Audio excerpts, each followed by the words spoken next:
j'avais envie de dire en préambule, parce que c'est un petit peu la vie de nos comités, je trouve que nos comités sont très intéressants dans le sens où on a des activités multiples, variées, plurielles. On accueille, on fait la cuisine, on sert, et puis après on prend aussi le temps de réfléchir et de discuter avec vous. Voilà. Donc moi je vais vous parler du centre de santé de Sarlat. Alors, si vous voulez, moi je dirais une chose, c'est que si on voulait caractériser un petit peu ce centre, moi je dirais que c'est un centre qui repose sur un chantier de très longue haleine. C'est une magnifique aventure humaine et collective. Et puis c'est une incroyable également école de formation. Je vais vous raconter ce qu'on a un petit peu fait. D'abord, comment ce centre est né à Sarlat? D'abord, il s'est fait sur un constat et une évaluation des besoins en matière d'accès aux soins de premier recours. Bon, il faut savoir qu'en 2016, c'était nos évaluations du départ, 1700 habitants du canton de Sarlat n'avaient plus de médecins traitants, ce qui représentait à peu près 20% de la population, ce qui était donc quand même important. D'autre part, les médecins libéraux qui partaient à la retraite avaient de plus en plus de difficultés à se faire remplacer. Et puis la pyramide des âges des médecins nous laissait entrevoir des difficultés à venir quant à l'offre de soins sur ce secteur.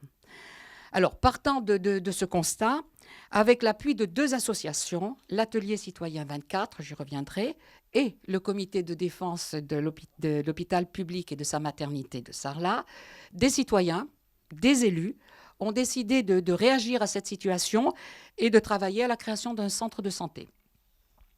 Alors au départ, comme je vous le disais, c'est l'association Citoyen 24 qui a été le moteur de l'initiative.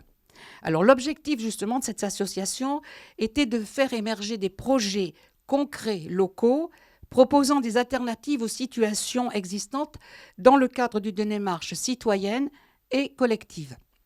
Alors 4 projets avaient été soumis à cette association qu'on voulait faire avancer. Il y avait la monnaie unique, la monnaie locale, ça je m'en doutais, ça fait 3 fois que je répète, une coopérative de transformation de produits agricoles, ville en transition et un centre de santé.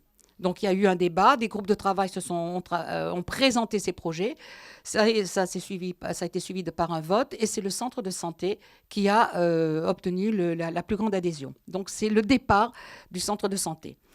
Je dirais qu'à partir de ce moment-là, la machine était lancée. Et nous étions loin de mesurer le chantier qui nous attendait.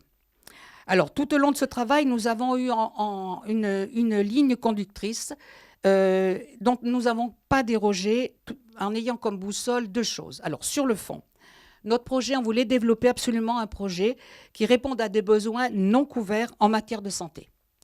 On voulait proposer un projet de santé qui intègre la prévention comme un axe important de l'action en santé.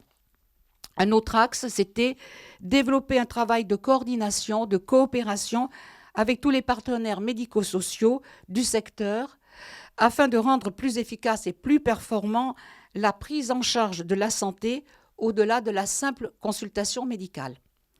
Faciliter l'accès aux soins des personnes les plus vulnérables, notamment les personnes isolées, les personnes âgées, les jeunes, les gens en situation de précarité. Et enfin, placer la santé comme un axe structurant du développement territorial en développant une véritable politique de santé publique locale. Sur la forme, parce que là, c'était les lignes de fond. Sur la forme, sur la méthode, comment est-ce qu'on s'y est pris?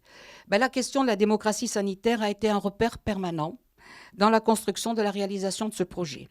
Faire en sorte que la question de la santé ne relève pas uniquement du corps médical, mais bien de l'ensemble des acteurs concernés, c'est-à-dire les patients usagers, les bénévoles, les médecins bien évidemment, les structures médicales et médico-sociales existantes.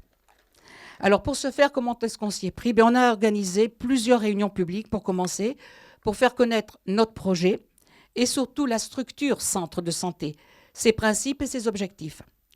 Alors nous avons multiplié les rencontres avec des acteurs de terrain, avec des centres de santé existants, comme celui de Sarlat, de Bergerac, qui a été le premier à être créé en Dordogne, et celui de Figeac dans le Lot, qui n'est pas très loin d'ici. On s'est appuyé sur ces 2 expériences au départ. Nous avons été aussi épaulés par la Fédération nationale des centres de santé, qui s'est déplacée à Sarlat à plusieurs reprises. Pendant 2 années, Nous avons rencontré, auditionné, présenté, défendu notre projet, notre démarche auprès de multiples interlocuteurs. Institutions comme l'ARS, la CPAM, les conseils municipaux, le conseil communautaire, le conseil départemental, afin d'élaborer un projet que nous avons soumis en septembre 2019 à l'ARS, parce qu'ils avaient fait un appel à projet. On y a donc répondu. La même année, nous nous étions constitués en association. Afin d'élargir notre base de travail, nous avons créé un comité de pilotage ouvert à toutes les personnes intéressées, alors que ce soit des citoyens, des personnels de santé. Plusieurs médecins à la retraite nous ont aidés et ils nous ont apporté, je dirais, leur aide technique.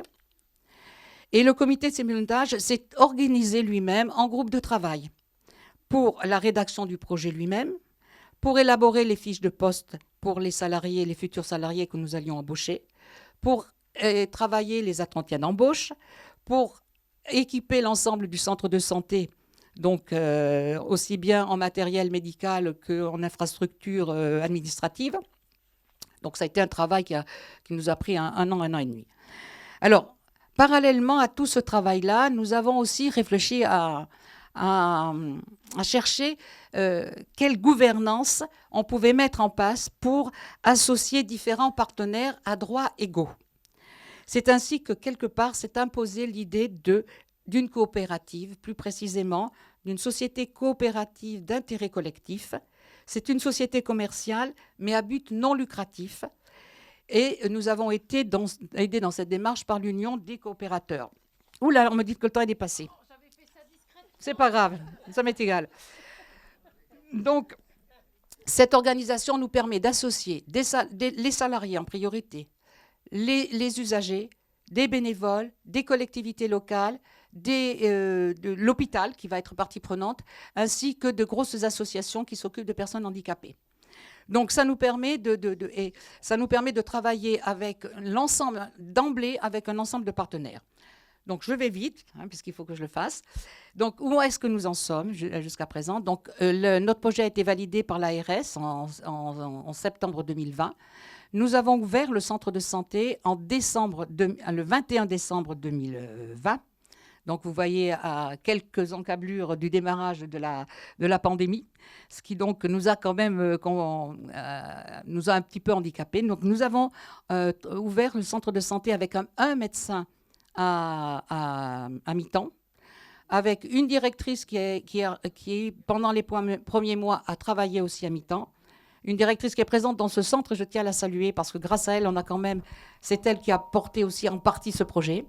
Et puis, voilà, nous avons travaillé comme ça pendant quelques mois et à partir du mois de mai, nous avons embauché un médecin à mi-temps et nous avons élargi son temps de travail à partir du mois de août à temps complet. Donc aujourd'hui, à temps complet, nous avons un médecin à temps partiel, une trésorière, une directrice, coordinatrice et une secrétaire à mi-temps. Voilà.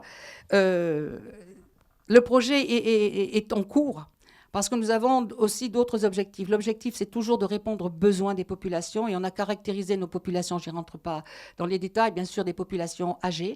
Donc nous travaillons avec 3 municipalités actuellement pour créer des antennes pour se rapprocher des gens, c'est-à-dire qu'il y aura des consultations médicales dans les communes avoisinantes de Sarlat. Nous avons un projet donc avec 3 communes et les choses avancent.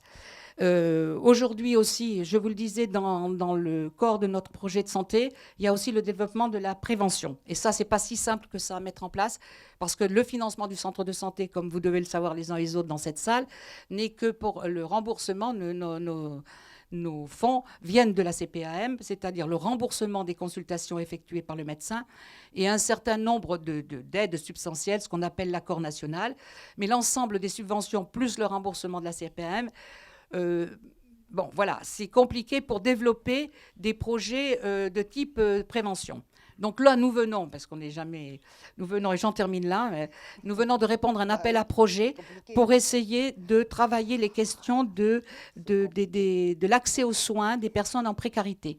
Parce que déjà, nos médecins ont déjà rencontré en moins d'1 an des problèmes de cette nature, c'est-à-dire notamment de jeunes qui ne viennent pas se faire soigner, des jeunes qui sont venus avec des problématiques santé importantes, notamment en dermatologie, des problèmes dentaires, alors on ne vous en parle pas. Donc voilà, donc c'est un projet, c'est une création, c'est quelque chose qui est en cours, et je crois qu'en gros, ce qu'on peut retenir, c'est qu'on n'en aura jamais fini, que c'est quelque chose qui continue en permanence. Et pour caractériser cette superbe aventure, parce que c'est une aventure humaine, je dirais qu'on a réussi peut-être à allier l'utopie avec le concret. Aucune des lois de santé depuis 2009 n'a pris de mesures efficaces au plan national pour venir à bout de ce fléau. Pire, la loi du 13 août 2014 relative à l'assurance maladie, censée améliorer l'organisation des soins et prévoyant la mise en place d'un parcours coordonné au cours d'un médecin traitant, pénalise encore plus ceux qui ne peuvent pas ou plus s'en remettre à un tel référent. Faut savoir que quand on n'a plus de médecin référent, la sécurité sociale est en droit sur vos remboursements de diminuer vos remboursements. Alors, j'avais abordé ce problème-là, moi, une fois, et on m'a dit que c'était réglé. Mais tant qu'il n'y aura pas eu soit d'avenant ou de loi qui le certifie, la sécurité sociale peut toujours continuer de le faire. C'était un entremettant. Bon, la Cour des comptes déplore depuis 10 ans le surcoût engendré par les frais médicaux supérieur de 30% dans les régions surdotées, où les actes médicaux sont multipliés quand il faut attendre des temps parfois fatals aux patients pour effectuer certains examens en zone sous-dotée. Alors, je vais faire court là. Notre objet, c'est la médiatisation de cette action en justice va permettre une prise de conscience par nos concitoyens de leur droit légitime de se plaindre et de demander à l'État réparation devant cette injustice criante de l'inégalité devant la santé. Une prise de conscience par les médecins de leur responsabilité individuelle et collective dans l'aggravation de la situation par le fatalisme, leur peur de déplaire aux jeunes générations, leur acceptation du message rassurant des ARS relayé par les ministres, après cette prise de conscience, de montrer leur volonté et leur capacité à se mobiliser pour venir à bout de ces 9 millions de SDF de la médecine. Voilà. J'espère que j'ai été assez clair. En clair, si personne ne bouge, eh bien on continuera à crever. Donc voilà, je vais faire un petit pitch, mais qui va reprendre vraiment tout ce qui a été évoqué, parce que votre combat, je le connais, je le partage, et depuis des années, c'était une rencontre en 2016, et depuis, on a gardé le contact. Voilà, alors, une appellation d'origine, tout simplement parce que c'était exactement ce qui se disait déjà en 1932. Vous voyez, les centres de santé, c'est quelque chose qui est déjà ancien, notamment en Île-de-France. Ce qui est nouveau, c'est que ça vient en région, et c'est ça la nouveauté. Et c'est pour ça que j'ai mis vraiment, j'ai pris, parce que vous avez des comités de défense, ce que disait à ce moment-là ce médecin, c'est vraiment l'organisme de base de défense de la santé publique, parce que vous êtes tous des acteurs de la défense de la santé publique. Alors je vais même plus loin, je vais faire un petit rappel sur ce qu'était au départ la médecine. Ça prend 3 secondes, je vous rassure. Mais au départ, la médecine, quand elle a progressé, elle était vraiment martiale et victorieuse. C'est le titre que j'ai mis. C'est-à-dire qu'on voit à partir de 1920, là, on fête les 100 ans de la synthèse insuline. Donc ça veut dire que là, on a le démarrage aussi de tout ce qui va permettre de faire, en fait... de la médecine prothétique, c'est-à-dire toutes les prothèses, les vaccins, etc., et qui vont permettre de sauver des vies. Après, il y a toujours des contreparties. Vous le savez, Blaise Pascal disait « Tout ce qui naît par le progrès périt par le progrès ». C'est un petit peu ce qui s'est passé. C'est-à-dire qu'à ce moment-là, on a vu effectivement des notions de pouvoir qui se sont emparées et des notions de marché. Donc aujourd'hui, et vous en êtes les témoins, vous en êtes les acteurs, c'est-à-dire il faut définir de façon beaucoup plus importante la santé publique. Donc moi, je suis vraiment fonction santé publique, donc c'est quelque chose qui me tient beaucoup à cœur, parce que pendant de longues années, on disait la médecine d'un côté, la santé publique de l'autre, et on était un peu les parents pauvres de la médecine. Sauf qu'il a bien fallu, avec tout ce qui se passe et tout ce que vous citez, à un moment donné, qu'il y ait un mariage de raison entre la médecine et la santé publique. À ce titre-là, la Fédération nationale des centres de santé est tout à fait dans ce sens-là, puisque nous travaillons aussi bien avec... il y a beaucoup de médecins, bien entendu, mais il y a aussi des acteurs de la santé publique aussi, au niveau de la fédération. Donc aujourd'hui, quand vous dites effectivement, quand vous annoncez toutes ces menaces, il y a une complexification à la fois, si vous voulez, il y a un choc en fait, parce qu'il y a des données épidémiaux qui se complexifient, des parcours patient qui se complexifie, et de l'autre, on a une raréfication, et puis on a donc ces fameux déserts médicaux qui pénalisent tout un pan de la population. Et à ce titre-là, on se rend compte aussi que la médecine doit prendre en charge de nouveaux problèmes à laquelle elle n'était pas forcément habituée. Jusque dans les années 80, on était sur une dimension curative et moléculaire, tissulaire, tout ce que vous voulez, mais pas du tout sociale. Ça, c'était quelque chose qui n'apparaissait pas du tout, et il nous arrive encore de le dire dans notre quotidien avec l'équipe médicale, de se dire ah ben, ce patient, ça irait bien, pas de souci, on va pas le soigner. Mais il y a une dimension sociale, là, on n'est pas bien avec ça, et on ne sait pas quoi faire. Mais en gros, c'est ça, c'est aujourd'hui cette difficulté que nous avons qui surajoute à ce que vous nommez la désertification médicale, et qui nous oblige à trouver de nouvelles façons. Nous sommes vraiment au-delà du tournant, un tournant qui a commencé il y a déjà une dizaine d'années, et que nous devons prendre, et où les dimensions citoyennes ont une place très importante. Et c'est pour ça que je suis vraiment très honorée d'être invitée, d'être avec vous au titre de la Fédération, parce que il y a vraiment, vous avez comité de défense des hôpitaux de proximité, vous avez tous les termes dans le titre de votre comité, et vous avez atelier citoyen, je crois, voilà, si je reprends bien. Voilà, je vais très très vite, je vous rassure. Vous n'êtes pas sans savoir qu'aujourd'hui, on souhaite, y compris dans la médecine, tendre vers un concept qui s'appelle One Health. Donc, de temps en temps, je suis désolée, l'anglais, c'est quand même plus pratique que le français pour évoquer des concepts. Et effectivement, c'est prendre en considération, on l'a vu avec la pandémie, c'est la dimension environnementale, c'est prendre soin aussi bien des animaux que des humains. Et c'est vraiment ce vers quoi nous souhaiterions aller et ce vers quoi nous devons tendre. Mais ça, nous n'y arriverons pas uniquement si nous sommes dans l'entre-soi. Si effectivement nous restons ou entre médecins, ou entre personnes de la santé publique, ou entre citoyens, etc. Nous voyons bien qu'il faut travailler. À ce titre-là, je voudrais souligner quand même l'effort pendant la pandémie de l'assurance maladie, qui a démontré vraiment une dimension sociale dans la prise en charge de beaucoup de patients. Je pense notamment à la téléconsultation, au moment où la fédération a fait remonter que la visio, ce n'était pas accessible pour tous nos patients, et on est passé de la consultation téléphonique, ça a été pris en charge à 100%. Donc voilà, il y a vraiment eu un gros travail de fait avec l'assurance maladie, et je tenais à le souligner parce qu'ils ont montré le chemin sur une dimension sociale. C'est quand même quelque chose de formidable qui existe en France et qui n'existe pas partout. Et cette sécurité sociale, elle est parfois malmenée, mais voilà, il faut savoir que là, ils ont été en tout cas à nos côtés pendant la pandémie, et c'est très, très important. Et alors, juste, vous voyez, j'ai mis les territoires résilients. Vous êtes à Sarlat, un territoire résilient, et vous êtes aussi sur ces mobilisations d'instances citoyennes dont nous avons besoin pour avancer. Nous n'arriverons pas à avancer. Je sais qu'il y a des élus dans la salle.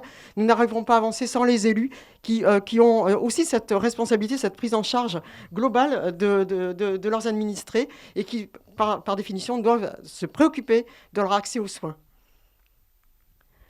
Voilà, alors la Covid pour nous, ça a été un crash test en réel, quoi. On a dû s'innover, alors, je sais pas, je sais pas si on peut dire ça comme ça, mais en tout cas, on s'est réinventé. Alors on a eu un petit moment, je dirais, ça va peut-être vous surprendre, mais où on s'est retrouvé au cœur du métier qui était celui de soigner, et quelque part on était un peu libre, et on a finalement trouvé des solutions, et ça a fait levier. Ça a été un moment comme ça. Bon, ça n'a pas duré, malheureusement. Ça a été une lune de miel qui n'a pas duré. Mais en tout cas, après la frayeur, on a tous trouvé un élan. On a tous travaillé ensemble. Il y a des représentants des CPTS ici. Et je tenais à dire que nous travaillons avec les représentants des CPTS et que c'est un maillage territorial qui correspond aujourd'hui aux attendus, bien entendu, de l'ARS, mais je dirais aux attendus de la santé publique en général, parce qu'il faut avoir un peu plus d'ambition aujourd'hui pour la santé publique. Il faut que la santé publique trouve sa place aujourd'hui sur l'ensemble des territoires, y compris ceux qui sont concernés par les déserts médicaux ou pas. D'ailleurs, parce qu'en ville, on a des problèmes aussi d'accès aux soins, il ne faut pas imaginer. Voilà. Une minute. Eh bien, ça tombe bien, parce que moi, je voulais finir là-dessus. C'était passer d'un système de soins, vous dites souvent le système de soins, nous, on voudrait passer à un système de santé, la santé sociale, je vous ai mis tout à l'heure. Ben, c'est ça. Bon, c'est pas facile, c'est un challenge, mais c'est avec tous les acteurs qui sont ici que l'on peut y arriver. C'est avec toutes les initiatives, vos initiatives que nous y arriverons. Voilà, et je finirai sur des objectifs que nous avons. Donc, vous les voyez ici, la coordination, l'offre de soins, parce que la coordination, c'est un mot, c'est le nom, vous avez mis coordination, vous voyez, vous avez tout compris, vous avez tout mis dedans. Mais ça, c'est quelque chose qui est nécessaire aujourd'hui. On ne peut plus travailler sans exercice coordonné. D'où les centres de santé, d'où les maisons de santé, l'exercice coordonné. Ça, j'ai mis attractivité des carrières dans le public. Je me suis fait un peu plaisir. Bah oui, quand même. On y a envie parce qu'on est un peu fatigué, on est un peu démoralisé parfois. Et l'universalisme proportionné, je partage avec vous ce joli concept qui est tout, que moi je ne connaissais pas jusqu'à la semaine dernière, qui a été évoqué lors du congrès congrès national des centres de santé. Et en fait, l'idée, c'est que ça évite la discrimination. Vous savez, moi, j'ai une amie qui travaille dans l'équipe mobile en santé mentale et précarité. Je me dis toujours, mon Dieu, mais ça fait peur, quoi. Et pourtant, ça fait un travail remarquable et vraiment, je l'adore. Mais l'universalisme proportionné stigmatise moins. Ça veut dire qu'il y a cette universalité propre à chaque... voilà, les humains, l'être humain. Universalisme même au-delà de l'humain, d'ailleurs. Et proportionné, c'est-à-dire qu'au moment où on va mettre le focus, le zoom sur un patient en difficulté. Et il faut travailler avec ça. C'est-à-dire travailler, finalement, avec quelque chose qui est beaucoup plus moteur. Voilà, mais il y aurait des heures à dire, mais vous m'avez laissé 1 minute. Voilà, ben, je vous remercie, et puis ça c'est pour vous, voilà, vous faire un petit... Voilà. Merci à tous. Alors, comité de vigilance 70, c'est donc ce que j'ai exposé ce matin, je ne veux pas y revenir. On a un comité tout public, on partage les positions qui ont été exprimées par Sarla et par Luçon et les autres sur ce qu'est le service public prioritaire, l'aménagement du territoire au nom de l'égalité, de la solidarité et de la proximité. Ce sont nos termes, il faut qu'on les développe et qu'on les développe partout, hein, pour contrer justement le mauvais usage qu'on ait fait. Je voudrais apporter une note d'optimisme dans notre pessimisme de situation.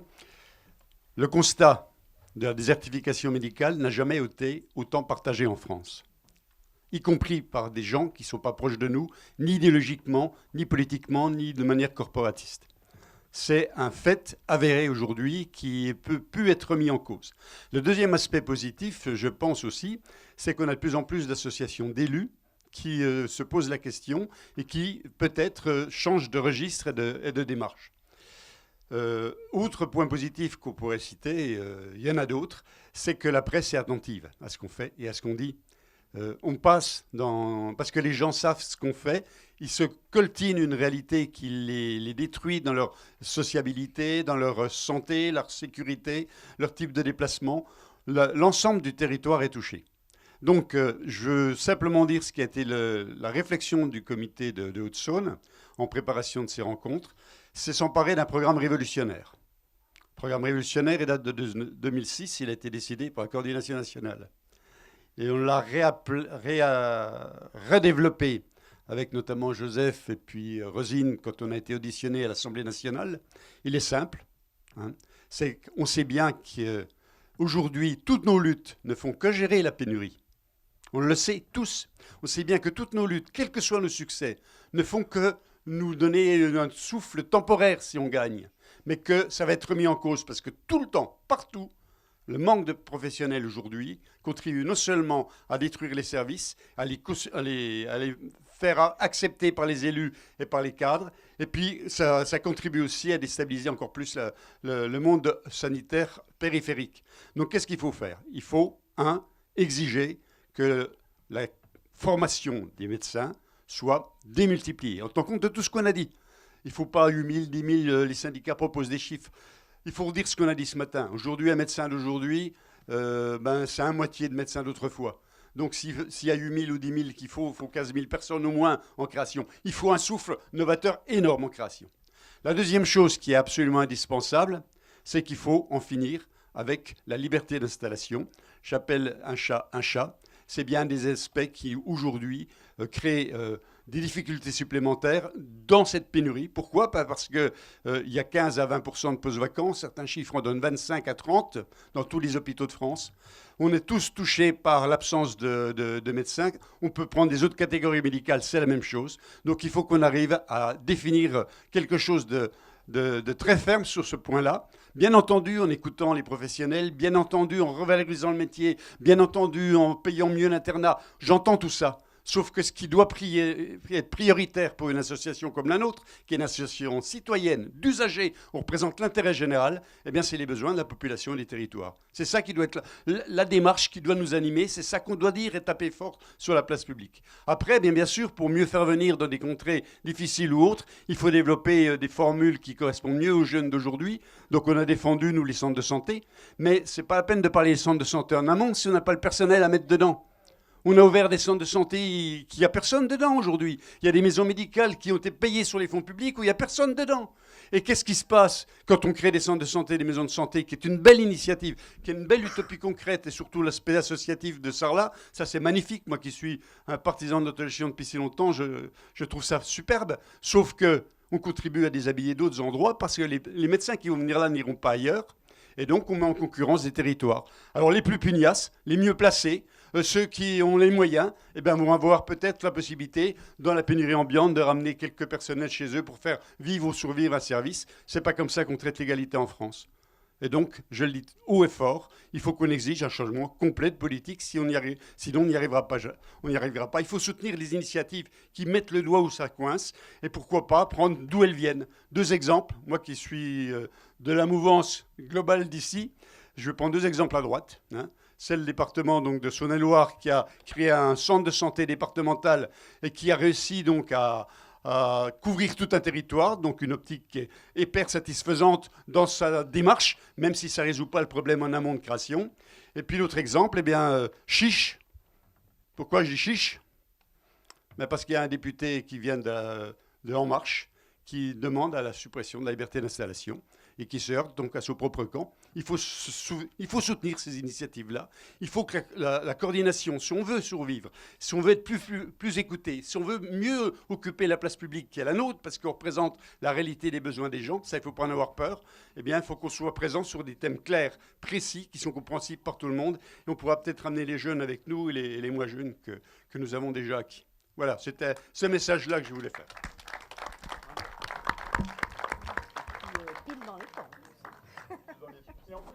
Et pile dans les temps en plus. Alors, donc, oui. Ce qui est intéressant à vous évoquer, c'est comprendre la nouvelle organisation de notre système de santé à l'heure actuelle. Il y a des lois qui sont passées, il y a des systèmes qui sont en train de s'organiser, des regroupements, on parle de médecine coordonnée, et ce qu'ils essayent de mettre en place. Sauf que, en tant que président et fondateur d'une CPTS sur un territoire, c'est compliqué. Il faut prendre beaucoup de temps. Il faut prendre beaucoup de temps et ça demande un investissement et un engagement de beaucoup de professionnels. Alors, on le fait parce qu'on pense que justement, ça peut être un outil d'interaction entre justement le territoire et ses réels besoins et les différentes institutions. Pardon. Je pense qu'il y a une complémentarité qu'il faut essayer de défendre et qu'il faut qu'ils essayent de comprendre, entre guillemets, toutes les institutions, tous les hommes politiques et femmes politiques qui essayent justement de gérer ce pays. Il faut qu'ils comprennent qu'on doit travailler ensemble et que le monde des soins primaires doit travailler aussi avec les soins secondaires. Alors j'évoque un petit peu très très vite, je ne sais pas si la plupart connaissent un petit peu tous ces sigles ESP, CPTS, DAC qui commencent à arriver. Je ne vais pas les évoquer parce qu'on m'a dit 5 minutes et là ça devient très très compliqué, mais je vous dis juste les termes entre guillemets. On essaie de se regrouper en entités, en équipes de soins primaires, que ça soit formalisé par des centres de santé comme vous l'évoquez, ou en maison de santé. Un peu plus haut, on a un système de coordination un peu plus large pour éventuellement apporter entre guillemets une relation de territoire un peu plus cohérente pour identifier justement différents acteurs qui travaillent sur un territoire donné. Ce territoire, il se définit bien sûr par les professionnels qui travaillent sur de ça. Et puis, on a encore un autre sigle qui arrive, un autre système d'organisation, c'est les DAC, dispositifs d'appui à la coordination. Et on a l'impression, nous, professionnels de santé, qu'on est en train de faire encore une surcouche. Et ce qu'on risque de faire, malheureusement, c'est des doublons d'actions et bien sûr des financements qui sont injectés, parce que là-dedans, il faut savoir qu'il y a de l'argent, bien sûr. Alors, je parle bien sûr de territoire, c'est pour ça que je le note sur ces diapos. Alors, ces diapos, c'est tout simplement des présentations que j'ai faites pour des étudiants à la faculté de Saint-Étienne. C'est présenté aussi à d'autres confrères médecins qui essaient de se construire en communauté et de leur faire comprendre que, justement, déjà, c'est de structurer un petit peu une équipe et de trouver des actions pour répondre aux missions qu'on nous demande de faire en tant que communauté. Donc, bien sûr, elle se base sur un territoire, un bassin de vie, une dynamique. Sur Forêt Est, il faut savoir qu'elle s'est basée sur la dynamique qui s'est constituée autour d'un hôpital de proximité, un hôpital de territoire. Parce que le terme de proximité, comme vous l'avez bien dit, malheureusement, il ne correspond pas à ce qu'on souhaite, parce qu'on souhaiterait justement avoir les qualités et plateaux techniques suffisants pour amener bien nos missions en soins primaires. Je vais faire un peu plus vite. Ça, c'est juste pour montrer justement que c'est un travail d'équipe qui montre une dynamique de territoire. Sur ce sigle-là, ça permet justement de dire que là, on dépasse justement le côté uniquement médecin ou autre. C'est une équipe pluripro, on est sur du pluridisciplinaire et c'est l'ensemble de tous les professionnels de santé qui travaillent. Bon, il y a certes des professionnels qui sont en grande souffrance sur le territoire, mais vous l'avez évoqué tout à l'heure, il y a aussi des kinés, il y a des orthophonistes qui manquent de plus en plus sur l'ensemble de tout le territoire. Alors cette diapo est intéressante parce que c'est juste pour faire remonter que justement cette communauté est un moyen de levier pour avoir un dialogue et un rapport de force, dialogue ou rapport de force pour exprimer réellement les besoins de notre territoire entre les différentes instances. Très vite sur les missions socles, ça permet justement de comprendre que on est quand même un peu lié à un contrat que nous lie justement la communauté CPTS avec l'ARS et la CEPAM. Et nous avons des missions socles obligatoires qui est pas nécessairement, qui est assez difficile à comprendre parce que nous, le problème de, par exemple, cette mission au socle qu'on évoque depuis ce matin, faciliter l'accès à un médecin traitant, c'est assez complexe. Et on ne peut pas y répondre sans avoir plus de médecins sur le territoire. Parce que la solution, c'est d'augmenter le nombre de médecins sur le territoire pour pouvoir accéder plus facilement à un médecin traitant. J'ai évoqué tout à l'heure à table pour parler justement sur d'autres solutions qui existent. Mais je pense que là, il y a tellement de choses à évoquer qu'il faut prendre conscience. Il y a des outils. Il y en a qui utilisent ces outils comme des solutions. Je pense que si M. Véran, Dr Véran, confrère, qui explique que la solution en 2025 sera résolue pour les déserts médicaux, et je pense qu'il utilise des outils qu'il essaye de mettre en place sur le territoire, notamment les IPA, on les a évoqués, comme les assistants médicaux pour dégager du temps médical, mais tout ça sur le terrain, je peux vous dire que c'est très complexe, c'est difficilement possible de mettre en place. Je vais accélérer. Voilà les autres missions pour essayer d'intervenir, et comme l'évoquait ma collègue juste précédente, qui est de rappeler justement cet élargissement de nos missions avec justement une action sur la prévention, qui est aussi un gros travail de fond. Des missions optionnelles, malheureusement, qui dites optionnelles, alors que pour nous, pour la grande majorité, sont considérées comme essentielles, notamment sur la qualité et la pertinence de soins. C'est où est-ce qu'on va, comment on s'investit. Et c'est toujours intéressant de savoir qu'on a des outils, mais est-ce qu'on est vraiment efficace sur le territoire? Et ça, c'est des choses sur lesquelles on s'y est attelé, nous, personnellement. Et puis bien sûr, accompagner les professionnels de santé sur le territoire. Il y a plein d'actions qui sont possibles, avec des financements possibles, mais c'est nous qui décidons de où est-ce qu'on met en place ce budget, quoi. Donc si on veut investir pour aider des étudiants à s'installer sur le territoire, on le fait, mais ou pas. Donc tout dépend de celui qui prend en main cette communauté professionnelle de santé. Bien sûr, montant financier, et puis je m'arrêterai là parce que c'est une diapo qui est intéressante, mais je sais pas, c'est visible de tout, c'est issu justement de l'assurance maladie, mais c'est pour bien comprendre que justement l'investissement est limité et que de toutes ces missions que j'ai évoquées, il y a beaucoup de saupoudrage. Et je l'évoque, je le dis clairement, même moi qui suis en pleine action dans les choses comme ça, je dis mais attendez, mais là vous êtes en train de nous dire qu'on doit trouver plus de professionnels de santé sur notre territoire, trouver des solutions. Mais je crois qu'on a fait un calcul à peu près par rapport à mon temps, tout ça, on est à peine... Parce que le financement total possible, c'est total possible, attention, c'est pas le montant là qu'on obtient chaque année, c'est par an, je ne sais pas si j'ai noté.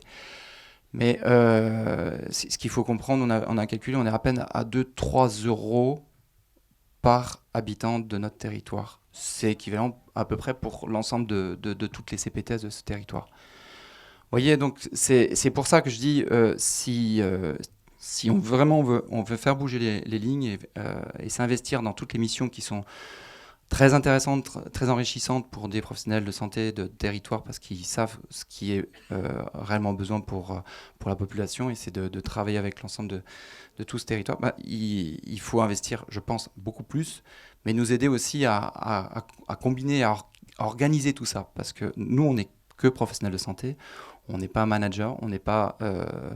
donc on a besoin justement peut-être d'avoir une force administrative qui nous soutienne justement. Et là, c'est vrai que là, je rejoins un peu peut-être les centres de santé, contrairement à des maisons de santé où des fois on est un petit peu laissé seul à gérer des choses qui sont très très difficiles. Parce que je préside et vice-préside aussi une maison de santé que j'ai co-fondée avec d'autres confrères. Voilà, je vais m'arrêter là, comme ça peut-être que ça va apporter des bains. J'ai plein de diapos, mais je pense que je stoppe. Merci à vous. Merci. Donc le comité de Remiremont, on a sur la CPTS, on a suivi la mise en place de la CPTS. Et bon, je vais aller vite parce que le collègue a expliqué pas mal de choses. Et puis nous sommes quand même un comité de défense et on n'a pas du tout le même champ d'intervention. Enfin, on n'est pas sur le même angle. Mais ça nous semblait important d'investir ce champ-là, enfin d'être avec eux, à côté d'eux, puisqu'on est rentré au conseil d'administration de l'association qui a été constituée, avec une voix consultative, mais enfin on s'en fout un peu. Et l'essentiel, c'est qu'on soit là. Ce qui nous semblait important, c'est qu'il y a apparu un besoin important de coordination et d'échange entre l'hôpital et la médecine de ville, qui n'existe pas. Et le deuxième aspect, nous, en tant que comité de défense, ce qui nous semble intéressant, ça nous semblait un moyen intéressant pour rentrer en relation avec les professionnels de santé qui ont le nez sur le guidon et qu'on n'arrive pas à associer à notre réflexion. Ils ne sont pas insensibles à ce qu'on fait, mais on les avait pas, jusqu'à présent, on ne les a pas vraiment avec nous, quoi. Et voilà. Par contre, il y a un autre outil dont on n'a pas parlé, mais que je pense que c'est aussi pour ça qu'on m'a fait intervenir, c'est le contrat local de santé, sur lequel c'est une orientation qu'on avait prise en 2019, nous, de mettre en œuvre localement, et on a poussé les élus à le faire. Alors le contrat local de santé, c'est une disposition prévue dans la loi 2009 Santé Territoire, et elle a au moins deux objectifs essentiels qu'on met en avant. C'est la réduction des inégalités de santé et la prévention. Et ça passe par un contrat entre l'ARS et le pays, le PETR, j'en ai parlé ce matin. Et il y a une phase diagnostique dans laquelle on est actuellement, de recensement des besoins. Donc à partir de là, nous, ce qui nous intéresse, c'est à la fois qu'il y ait une implication citoyenne forte, et on pousse les élus là-dessus, parce qu'il y a quand même la tentation d'en faire un truc un peu administratif entre les institutionnels, le conseil départemental, l'ARS, la CPAM, les syndicats de médecins, etc., et pas les usagers, quoi. Donc on pousse fort là-dessus. On est dans la phase diagnostique actuellement. Alors au niveau des moyens, la CPTS chez nous, là, qui vient de se constituer, qui s'appelle Massif Hauts-de-Vosges, elle a déjà touché 75 000 € de l'assurance maladie pour embaucher un coordinateur. Et le contrat local de santé, lui, il a 12 000 € par an sur 5 ans. 60 000 € de l'ARS. Voilà. Alors, même si la déléguée territoriale nous a réaffirmé hier qu'il fallait absolument avoir un coordinateur qui soit embauché sur 5 ans, on ne voit pas trop comment ça peut se faire. Mais enfin, ça, c'est un peu le problème des signataires de la Convention, mais on est vigilant là-dessus. Et on veut pousser fort sur ces questions-là. Voilà, je ne prends pas plus de temps. Je vous ai présenté succinctement les deux chantiers où on est impliqué. Voilà. J'intitulerai mon intervention Vision globale, solution globale. Pourquoi ? Parce qu'on a un état des lieux, bon, on ne va pas en reparler, mais inquiétant. Les maisons de santé libérales dans ma région, il y en a plus d'une centaine pour 3 centres de santé, dont 2 qui sont de la mine. L'essor du secteur lucratif en hospitalisation privée, je ne vais pas vous faire un dessin, mais vous avez dans les grandes villes, depuis 10 ans, se sont créés des hôpitaux privés qui dament le pion au CHU. Et il y a même actuellement des postes vacants dans les CHU. Donc les déserts médicaux, c'est aussi dans les CHU. Les centres de santé, donc on en a parlé, les propositions innovantes viennent du secteur lucratif. Alors vous ne savez pas sans doute que les assurances privées, à travers le groupe Ramsay, viennent de créer en France des maisons de santé avec salariat des médecins. Ces maisons de santé, vous les avez à Argenteuil, Ris-Orangis, Aubervilliers, Villeneuve-Saint-Georges, et elles vont s'installer maintenant en Auvergne-Rhône-Alpes. Et tout un réseau va être créé de ces centres de santé financés par les ARS, c'est-à-dire par nos deniers, par les fonds publics. Et parallèlement, vous avez un autre organisme qui dépend des assurances privées également, qui s'appelle Santé CIE, ça veut dire je pense compagnie, mais qui vient de créer 14 maisons de santé et d'urgence. Certains sont appelés Centre Urgence Med, et il y en a 6 en Pas-de-Calais, en PACA, pardon, et il y en a 2 qui vont se créer à Trappes et Saint-Denis. Ce sont des soins non programmés qui sont ouverts 24 heures sur 24 pendant qu'on ferme nos services d'urgence et qu'on les transforme en soins non programmés qui ferment à 8 heures le soir. Voilà ce qui se passe actuellement. Voilà où passent les fonds publics. Il y a 40% de postes vacants dans nos CHG, dans nos hôpitaux généraux. Ce taux de 40% n'est pas connu de tout le monde. C'est ce qui permet aux ARS de fermer les services, vous le savez. Il y a un manque de médecins partout.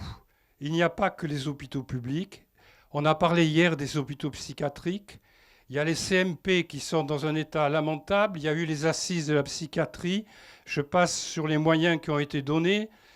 C'est quasiment nul. Les CMP vont continuer à fermer partout. Il y a une crise énorme. Il manque des médecins dans la médecine scolaire, dans la médecine universitaire, en PMI, dans les crèches, en santé publique, en médecine du travail. Tous ces problèmes doivent être pris globalement. Hier, on a parlé, 2 ou 3 intervenants ont parlé qu'il fallait prendre les problèmes de façon globale avec des solutions globales. C'est moi qui le propose.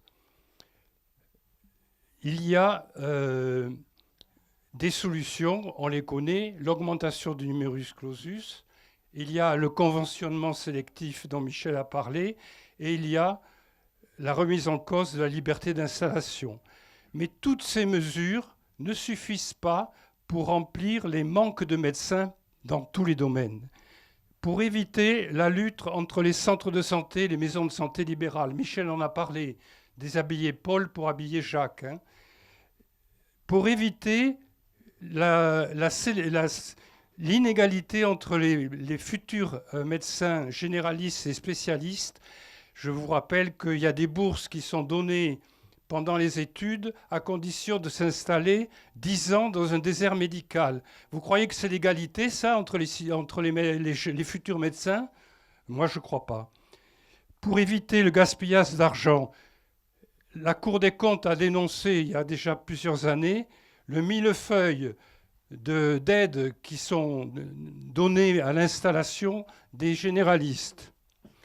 Eh bien, cet argent, moi, je vais le prendre en supprimant toutes ces aides pour faire autre chose.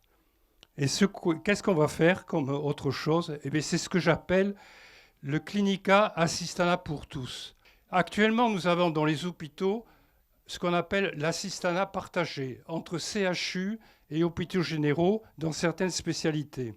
Eh bien, on va faire ce partage maintenant, non plus entre CHU et CHG, mais entre CHU et centre CMP, entre CHU et hôpital psychiatrique, entre CHG et CHU, entre CHG et maison de santé, entre CHG et centre de santé. C'est la seule solution que je connaisse aujourd'hui qui soit acceptable par tous les partis. Et je suis à même d'attendre des propositions autres que celles que je donne ce soir. Je vous remercie. Merci Jean. Après, il y a, je ne sais pas comment, voilà. C'est très bref, c'était pour poser une question à la personne de la Fédération nationale des centres de santé. Je voulais savoir combien il y a en France de centres de santé. Voilà. Alors, j'ai envie de vous dire, donc là, il faut quasiment doubler pour les centres de santé. En centre de santé, nous avons les polyvalents et médicaux qui sont aujourd'hui en plus 40% depuis 2016.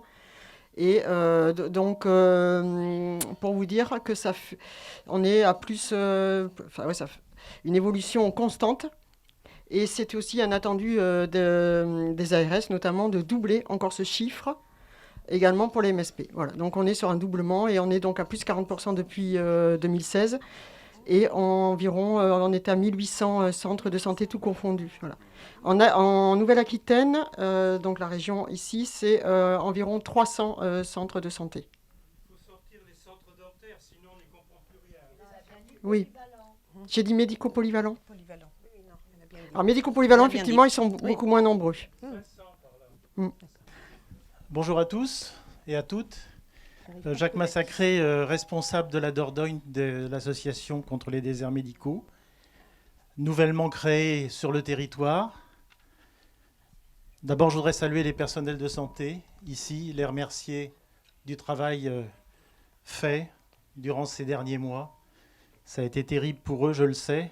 J'ai eu à proximité de chez moi des gens qui ont été malades du Covid, donc je sais leur dévouement. Je voudrais saluer aussi les médecins libéraux et les médecins hospitaliers. C'est vrai que sans eux et sans leurs associations, nous ne pourrons pas avancer. Il faudra que les mentalités changent. Au niveau de la coordination nationale des hôpitaux, merci de l'organisation. Alors sur les déserts médicaux, et puis l'association des usagers, bien sûr, je pense que nous sommes à la manœuvre et que dans les mois prochains, 2 élections majeures vont arriver et que, étant présents sur le territoire, sur les territoires, nous devrons mettre face d'abord aux élus sortants, poser des questions, c'est ce que je vais faire aujourd'hui, mais en même temps regarder l'ensemble des professions de foi des différents candidats sur ces 2 élections majeures pour notre pays. Je voudrais féliciter aussi les collectivités territoriales. Moi-même, j'ai été maire pendant 25 ans d'une collectivité de 25 000 habitants dans les Yvelines. Et je sais que pour avoir étudié, par exemple, le projet de Bergerac, qu'ils ont œuvré pour rapprocher la décision d'avoir des médecins, ou d'essayer d'en avoir tout au moins, de leurs concitoyens, alors que les différentes structures de nos institutions éloignent de plus en plus le citoyen avec sa décision, la décision finale. Le numerus clausus, c'est vrai, le gouvernement a essayé de débloquer, mais il faudra 10 ans de toute façon pour régler le problème, donc ce n'est pas maintenant et ce n'est pas demain que les choses vont arriver. Moi, je me suis engagé parce que j'ai plus de médecins. 4 médecins à Ribérac qui sont partis d'un coup. Déserts médicaux, oui. Absence, évidemment. J'ai été voir d'autres médecins qui m'ont dit « Vous êtes bien gentils, mais on a autre chose à faire, on est plein. » Les ARS, hein, c'est un discours rassurant, mais c'est la voix de son maître, hein, c'est la voix de l'État. L'inégalité des territoires s'accroisse, mesdames et messieurs les élus. Et j'ai vu avec beaucoup de bonheur que le 5 octobre 2021, une petite cinquantaine de parlementaires de La République En Marche et du MoDem avaient fait un courrier au ministre, un courrier que je vous demande véritablement de rechercher sur Internet, tout à fait intéressant, mettant en demeure, en définitive, le ministre d'apporter des réponses. Alors, j'ai les questions de ces parlementaires, je les en félicite, mais je n'ai pas les réponses, donc peut-être que les parlementaires l'ont. Ça serait très intéressant qu'ils puissent nous répondre là-dessus. D'ailleurs, sur l'un des sites internet d'une parlementaire, Madame Dubois, ici présente, elle avait écrit « Défendre mon territoire et porter la parole des citoyens à l'Assemblée nationale ». Ben, je vous remercie de l'avoir fait. Mais maintenant, il faut effectivement que les questions que vous avez posées trouvent des réponses. Voilà ce que je voulais poser comme question. Je vais intervenir, apporter des informations concernant l'initiative du Conseil départemental de Saône-et-Loire sur la création des centres de santé sur le département. Il y a un élément intéressant, c'est que Akari est pour la suppression des ARS.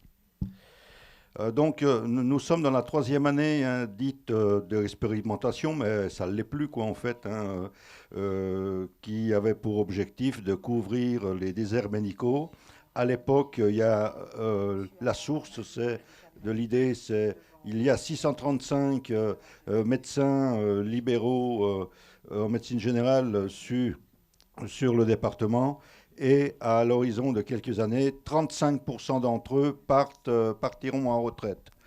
Donc, souvenez-vous de ce matin, sur mon intervention, les médecins qui sont rentrés dans le circuit en 1972, ils ont 70 ans aujourd'hui. Hein. Donc, c'est cette situation-là qu'il a constaté donc, à cette époque. Aujourd'hui, dans l'ensemble des centres de santé, il y a 70 médecins généralistes qui sont donc répartis sur le territoire, territoire divisé en antennes, regroupés autour de centres de santé locaux rattachés à un centre de santé départemental. Il y a aujourd'hui un centre de santé départemental, 6 centres de santé locaux, objectif 8, et une trentaine d'antennes locales. Objectif 45. Il y a eu déjà des fermetures d'antennes locales, tout simplement parce que des médecins libéraux se sont installés sur le territoire de l'antenne médicale.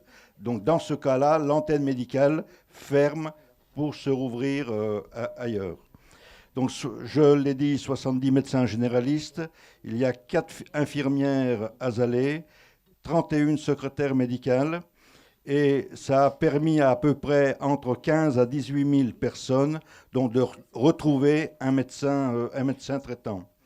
Aujourd'hui, donc, nouveau développement de la deuxième étage de ce centre de santé départemental. L'annonce qui a été faite donc en début d'année là, de recruter des spécialistes. Alors aujourd'hui, 2 gynécos sont déjà embauchés. Un psychologue, disons, avant la fin de l'année, il y aura un psychologue, un orthoptiste, qui fera aussi en parallèle de la téléconsultation en ophtalmologue, un pédiatre, et il y a des discussions en cours sur d'autres spécialistes.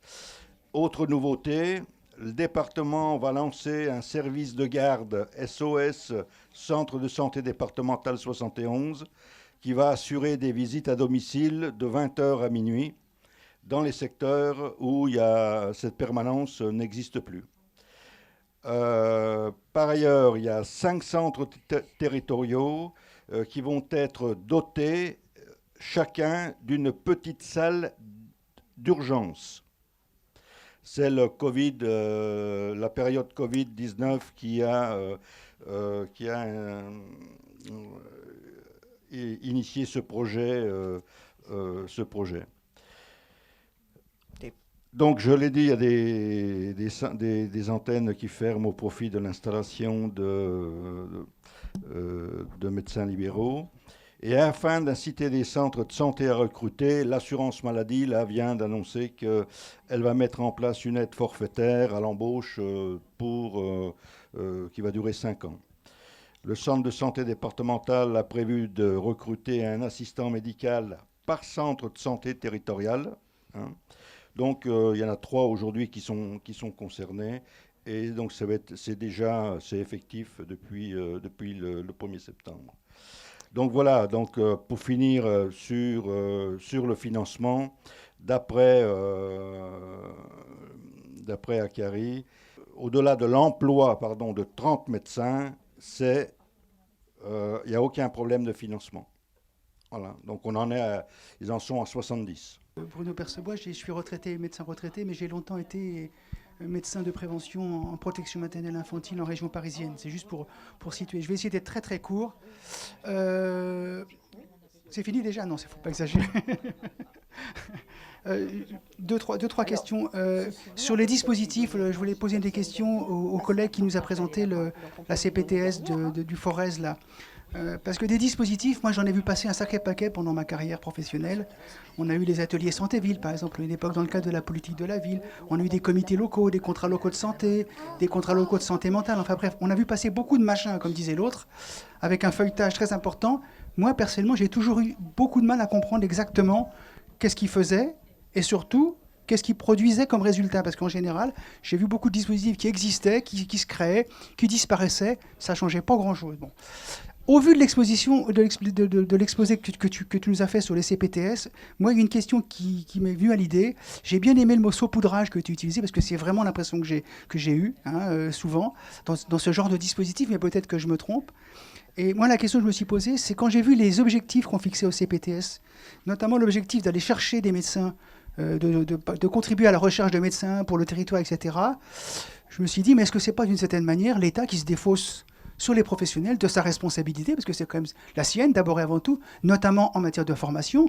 On a plusieurs fois entendu dire que le numerus clausus ici, dans ce pays, était toujours un problème important. Bon.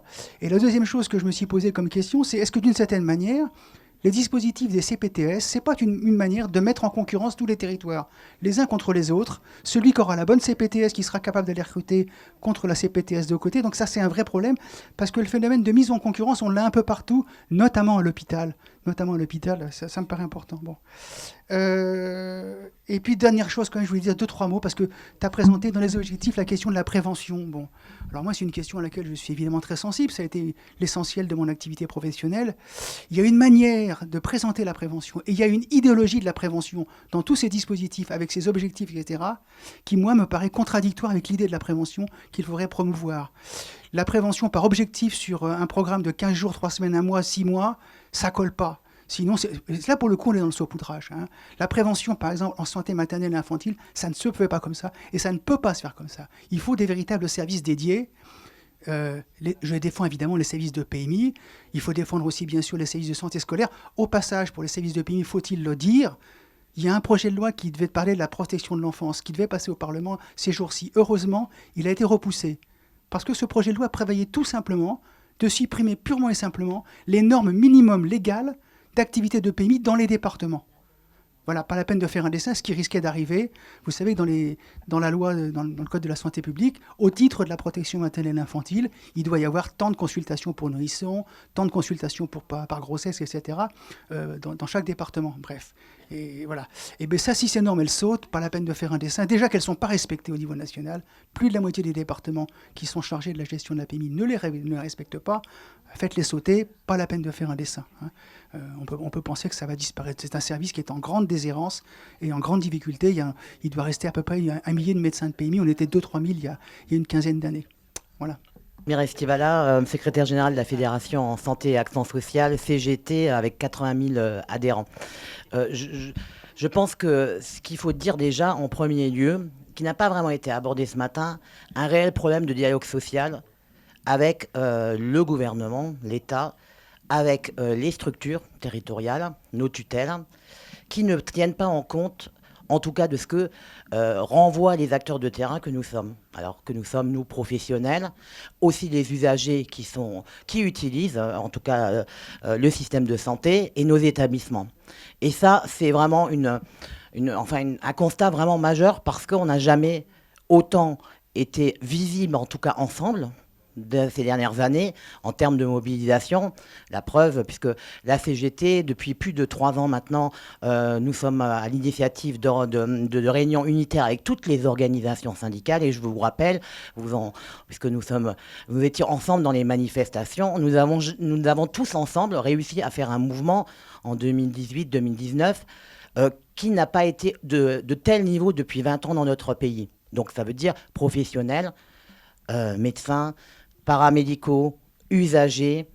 Et c'est aussi ce mouvement qui a permis d'ouvrir le Ségur de la santé, ou qui a obligé le gouvernement à ouvrir le Ségur de la santé. Alors, je ne rentrerai pas dans le détail du Ségur de la santé et de sa grande déception aussi, pour nous en tant que professionnels, autant sur les mesures salariales et sur le fait que ce Ségur de la santé n'a pas abordé des questions essentielles, notamment le social, notamment les financements, la gouvernance, enfin voilà, je ne rentre pas dans les détails.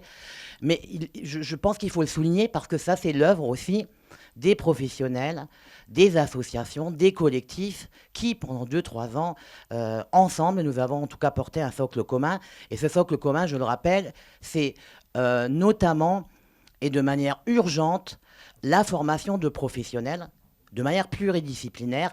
Et vous l'avez dit les uns et les autres, pas que des formations de médecins. Bien sûr, des médecins, il en faut.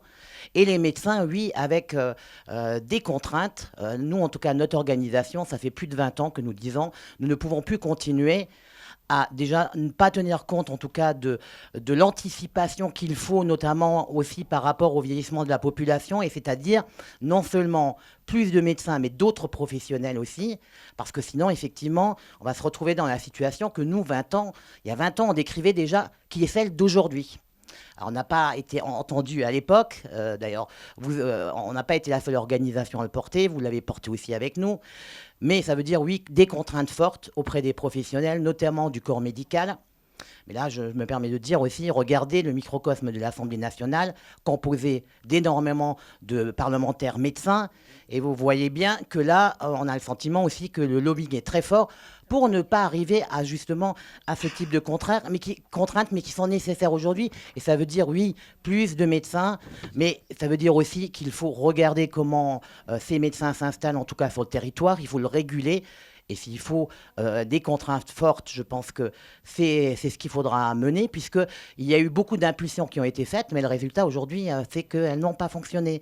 Et ça veut dire aussi regarder les disciplines.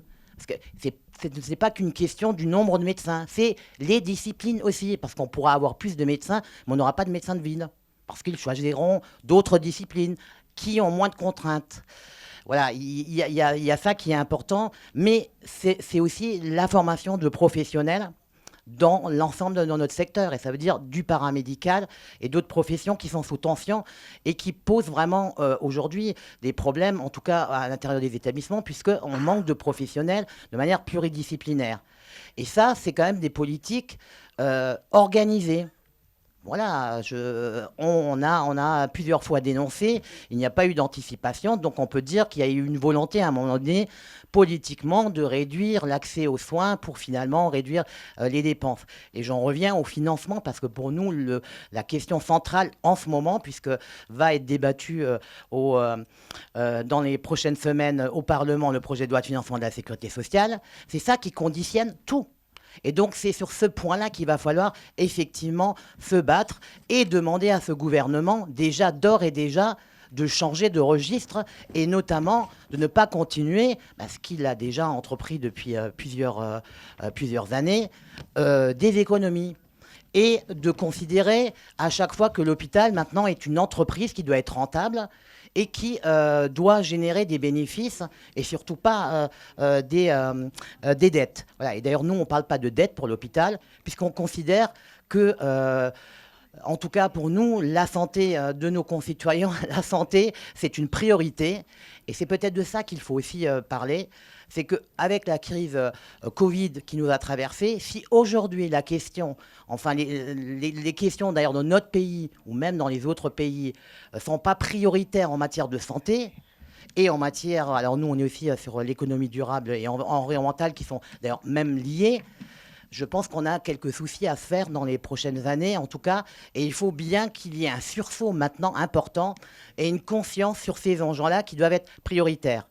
Et donc, je pense qu'il faut peser là, rapidement en tout cas, auprès de nos parlementaires pour les mettre face à leurs responsabilités, parce que la responsabilité de l'offre de soins, de sa continuité, incombe au gouvernement, à ses tutelles, aux élus parlementaires, aux élus locaux et aux directeurs d'établissement.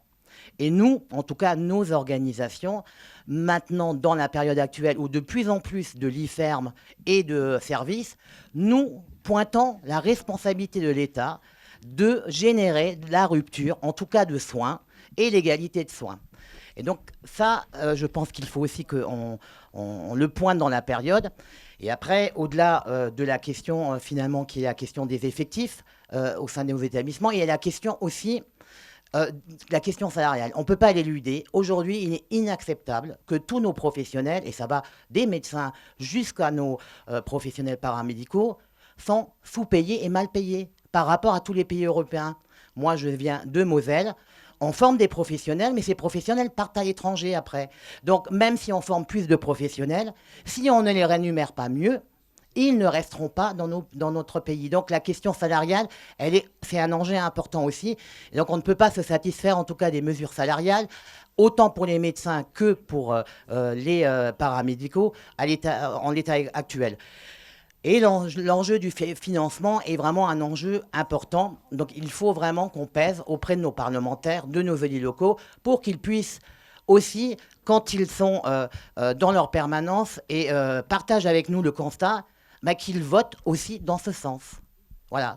Et nous, on regardera cette fois-ci avec les professionnels qui sont très épuisés dans la période, très exaspérés par le fait qu'il y a un an, on les a soulevés en tant que héros et qu'aujourd'hui, maintenant, on les rend coupables parfois de beaucoup de choses, hein, puisque nous apprenons régulièrement que dans certaines directions, maintenant, commencent à communiquer pour dire « Ah oui, il y a des professionnels en ce moment qui quittent l'hôpital, c'est un peu leur faute qu'on est obligé de fermer des services », un argumentaire fallacieux, mais qui est quand même très culpabilisant auprès des professionnels.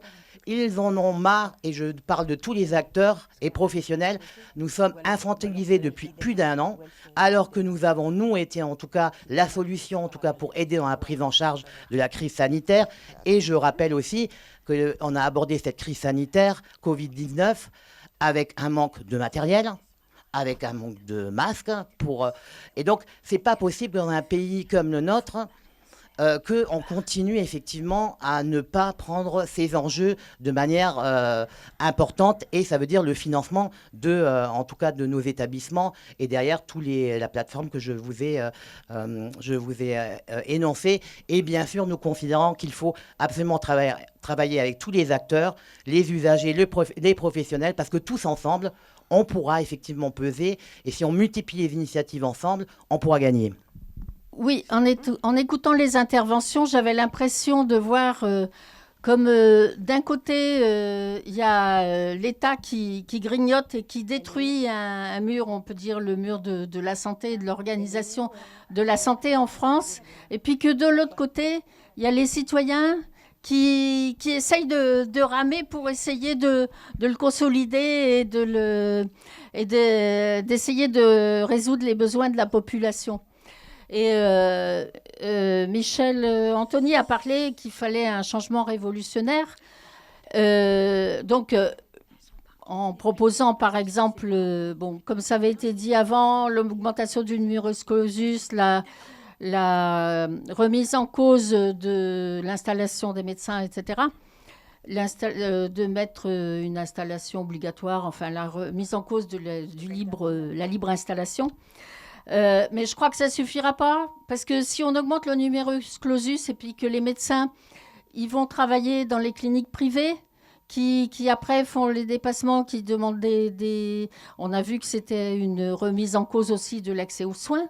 On voit que, par exemple, Ramsay... Enfin, que c'est de plus en plus la marchandisation de la santé et que les grosses... que ça augmente tout ça, que ces grosses...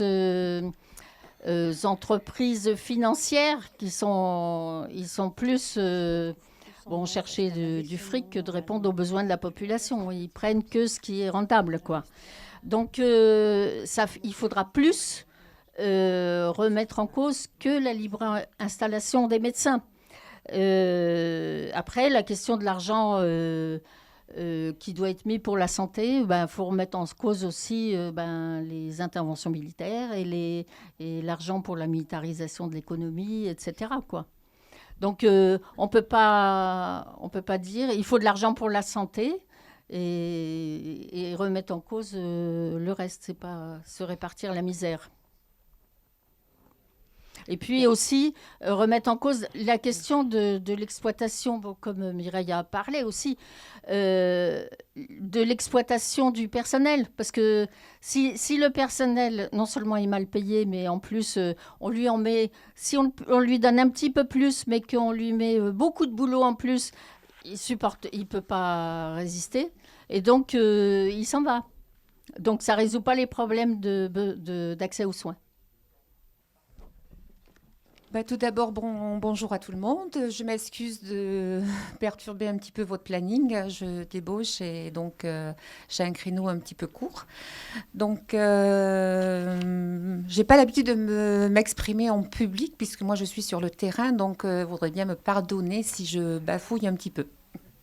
Voilà, donc c'est pour ça que je vous ai préparé un petit topo de ce qu'on vit à l'intérieur de notre établissement et de nos services. Donc, je vais me présenter tout d'abord. Donc, je m'appelle Christine Maury, je suis aide-soignante et je travaille au centre hospitalier de Dôme. Et je suis également représentante du personnel. Donc, nous sommes un petit hôpital de proximité, environ 15 km de Sarlat, et j'ai une fonction d'aide-soignante dans un service dit UVA, Unité de vie Alzheimer, où nous accueillons 42 résidents. L'unité de vie Alzheimer est un lieu d'accueil installé au cœur de notre EHPAD, donc établissement d'hébergement pour personnes dépendantes, et permettent une prise en charge optimale des personnes atteintes de maladies d'Alzheimer ou de troubles associés, apparentés. La particularité de ce service où je travaille, c'est que notre unité de vie Alzheimer n'est pas reconnue, n'est pas labellisée. Donc, en tant que telle, nous fonctionnons donc comme un service d'EHPAD. Donc, nous n'avons pas la même population puisque c'est un service qui est fermé avec un digicode, donc des personnes déambulantes, des maladies d'Alzheimer, avec les troubles apparentés, ce que je vous ai dit tout à l'heure, où nous pouvons aussi accueillir des schizophrènes qui sont bien sûr traités. Donc voilà. Notre difficulté quotidienne donc, dans ce service, c'est de prendre en charge un grand nombre de résidents avec peu de personnel dédié à ce service spécifique. Généralement, les unités de vie Alzheimer reconnues sont des services de petite taille situés au sein d'un EHPAD. Elles ont une capacité de 10 à 20 résidents et sont fermées par un digicode. Nous avons 42 résidents. Voilà. Donc, je vous laisse imaginer un petit peu. Nous avons donc dans notre service, 6 aides-soignantes pour 42 résidents travaillant en poste de matin. Faisant fonction, donc il y a des ASH faisant fonction d'AS et AMP aussi. Donc nous interpellons régulièrement notre encadrement, notre direction, nos députés et nos tutelles concernant les grandes souffrances que nous subissons et la dégradation de la prise en charge des résidents accueillis. Mes collègues et moi-même sommes souvent démunis et sans moyens pour apporter des soins essentiels à la population que nous accueillons. On ne nous donne pas les moyens pour une prise en charge humaine de nos résidents. Donc, il faut le vivre pour le croire. Donc, c'est pour ça que nous demandons à nos dirigeants, nos encadrements de venir sur le terrain pour se rendre compte un petit peu de nos difficultés parce que bien souvent, dans un bureau, c'est beaucoup plus facile de mettre les choses sur papier, mais sur le terrain, c'est beaucoup plus difficile avec peu de personnel de les appliquer. Donc aujourd'hui, on nous parle de plus de financiers, de comptes, de budget à l'équilibre, que de nous apporter du personnel supplémentaire. Donc voilà, c'est un peu compliqué. Il est difficile de passer le temps nécessaire avec chaque résident, faute de personnel aussi, puisque nous avons 42 résidents avec des pathologies compliquées. Il faut s'adapter, donc c'est pas toujours évident. Donc, notre gouvernement est censé nous protéger et protéger aussi nos anciens. Là, on voit pas toujours. Nous avons entendu beaucoup, nous avons cru en toutes leurs promesses, mais aujourd'hui, le constat est amer. On ne croit plus, on aimerait bien donc qu'ils viennent sur le terrain, c'est ce que je vous disais tout à l'heure, et qu'on en parle sur le terrain. Face aux problèmes qu'on peut rencontrer, ils ne sont pas les mêmes tous les jours. Nous sommes voilà. Et donc voilà. Cela fait 38 ans et 10 mois que je travaille au centre hospitalier de Dôme. Donc dans mon hôpital. Et j'ai pu voir passer de nombreux gouvernements avec un certain lot de réformes. Ces réformes sont toujours plus éloignées du prendre soin. Donc voilà, c'est quand même problématique. Alors j'espère que cela va changer, mais je n'en suis pas sûre parce que nous allons peut-être pas vers des jours très très gais. Donc voilà. Donc voilà, ce que j'avais un petit peu à vous dire, ce que nous vivons à l'intérieur de notre établissement. Et puis, je voudrais aussi avoir une petite pensée pour nous sommes en période de crise sanitaire. Je voulais avoir une petite pensée pour nos collègues qui ont été suspendus. Voilà, donc je voudrais leur rendre un petit hommage parce que c'est quand même, il y en a quand même partout dans tous les établissements. Donc voilà, je voulais leur rendre un petit hommage pour elles.